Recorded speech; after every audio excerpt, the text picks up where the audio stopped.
Hello everyone! Today I am going to brew our beautiful Kabuse Sencha, which we included in our Meiji Club shipment. If you have already received your tea club box, please feel free to follow along and let's have a lovely tea time together. Or if you are not part of our tea club, you can still enjoy the video to see how we brew a cup of Japanese green tea and how we made this delicious tea. So what I'm going to do first is to warm the kyusu with hot water. The kyusu I'm using today is our Futanashi kyusu, which literally means no lid teapot. Without a lid covering the beautiful leaves, it is easy to see the leaves unfurling as it gives the water its delicious flavor. Once I can feel the heat from the side of the kyusu, I'd like to move the water to each cup to warm them up as well. Of course, you can use any type of teacup, but I like to use white ones as it is easy to judge the tea color and how it is changing while pouring the tea. That's also how tea farmers judge whether the tea is ready or not rather than time taken to brew. Now I'd like to put the tea leaves in the empty kyusu. I am going to use 5 grams of tea today, and since this packet has about that, let's put it all in. While waiting for the water to cool down a little bit more, let's take a closer look at the tea leaf itself.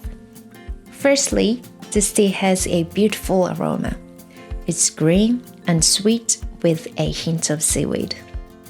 I really like to take a moment just to enjoy the aroma before brewing. The kyusu is filled with the brim with the tea's aroma as the leaves get warmed up from the heat of the kyusu. Now let's check if the water is ready for the first infusion. I normally check the water temperature by holding a cup, just like this, as with a hand it is very easy to tell if it's too hot or just warm enough. If I can comfortably hold a cup in my hand, it means that the water should be around 60 degrees Celsius or less, which is ideal for the first infusion for Kabuse Sencha to extract sweetness without too much bitterness. So let's pour the water back to the kyusu with a circular motion to cover the tea evenly with water. While waiting for the tea brewing, let's take a closer look at its cultivation and processing. Kabuseru means to shade in Japanese. Our Kabuse Sencha is shaded for 2 weeks before harvesting to reduce the exposure to sunlight to keep the sweetness in the tea. Reducing the exposure to sunlight by shading makes the tea leaves tender and produce more chlorophyll.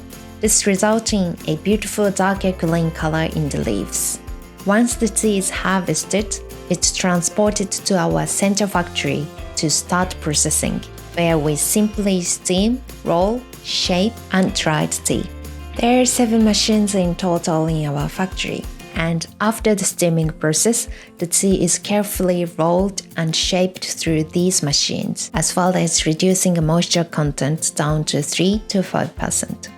Most green teas made in Japan are senchas, which has this unique needle shape. It was originally created for keeping the tea's beautiful green color, also helping the tea to last longer and reducing its volume so we can pack more in the clay jars to make the transport to Edo from Uji much easier. Sencha is now the most popular green tea in Japan. Now time's up! Let's pour the tea. I am going to pour it little by little into each cup with a back and forth motion to make sure that each cup gets an even amount of the tea and also flavor of the tea as well. Please make sure that you are draining all the tea out of the kyusu so that it wouldn't affect the flavor in later infusions. If you prefer, you can pour the tea into a pitcher first and then distribute it into the cups. What's important here is that the tea is served with the same strength of flavor for each cup and to ensure you have drained the tea until the final drops to be able to enjoy different flavors in each infusion. I personally prefer to make several infusions within an hour as if you leave the tea too long between infusions, it gets cold and might affect the flavors. These are my personal preferences for each infusion.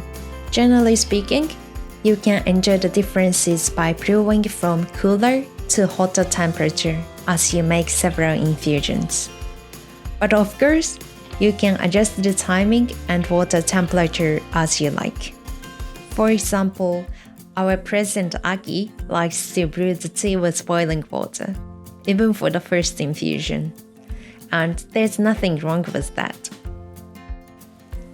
After enjoying several infusions, there won't be so many rich flavors coming out in the cup. However, that is not the end of the tea. Before we finish up, let me share a last cup of tea with you. This might surprise you a bit since it is not an infusion, but it's the tea leaf itself. Because it is a freshly harvested spring tea, the tea leaves are very soft and tender.